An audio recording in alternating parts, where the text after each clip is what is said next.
Hello guys, మన భారతదేశంలో ఎన్నో సుందరమైన గ్రామాలు ఉన్నాయి. కొన్ని చారిత్రక ఘట్టాలకు నిలయంగా నిలిస్తే మరికొన్ని వింతలు విశేషాలకు నిలవుగా మారాయి.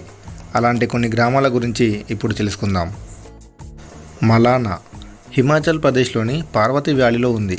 ఇక్కడి ప్రజలు తమకు తాము అలెగ్జాండర్ వారసులమని చెప్పుకుంటారు. ప్రత్యేక భాషలో మాట్లాడతారు. ప్రపంచానికి దూరంగా ఉండటం వల్ల వీరు తమవైన కట్టుబాట్లు సాంప్రదాయాలతో జీవిస్తున్నారు.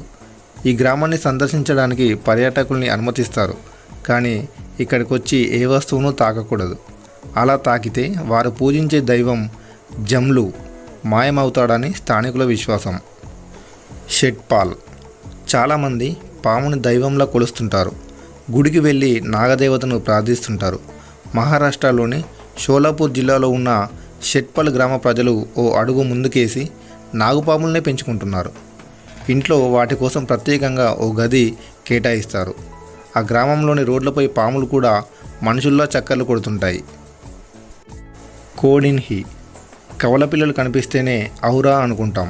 అదే కేరళలోని కోడిన్హి గ్రామంలో వందల కొద్ది కవల పిల్లలు జన్మించారంటే నమ్మశక్యంగా అనిపించదు, కానీ అది నిజం. మలప్పురం జిల్లాలోని ఈ గ్రామంలో 2000 మంది జనాభా ఉంటే అందులో 450కి పైగా కవల పిల్లలున్నారు.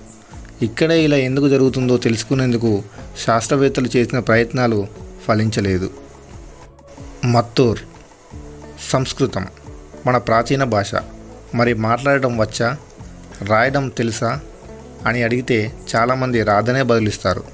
కానీ కర్ణాటకలోని షిమోగా జిల్లా మత్తూర్ గ్రామంలోని ప్రజలంతా సంస్కృతంలోనే మాట్లాడతారు, రాస్తారు కూడా.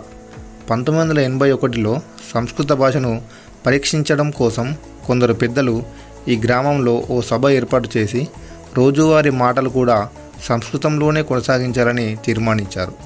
అక్కడి ప్రజలు అంగీకారం తెలపడంతో ఇప్పటికీ అదే కొనసాగుతుంది. ఖాంగ్తాంగ్ మనం ఎవరినైనా వారి పేరుతోనే పిలుస్తాం కదా.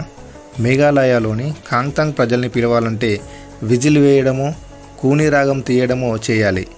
ఎందుకంటే ఆ గ్రామంలోని ఒక్కో వ్యక్తికి ప్రత్యేకమైన విజిల్ కూని రాగమే పేరుగా ఉంటుంది. పేర్లు పెట్టి పిలిస్తే పిల్లలకు మంచి జరగదన్న విశ్వాసంతో ఇలా కూని రాగాలను పెడుతూ వస్తున్నారంట.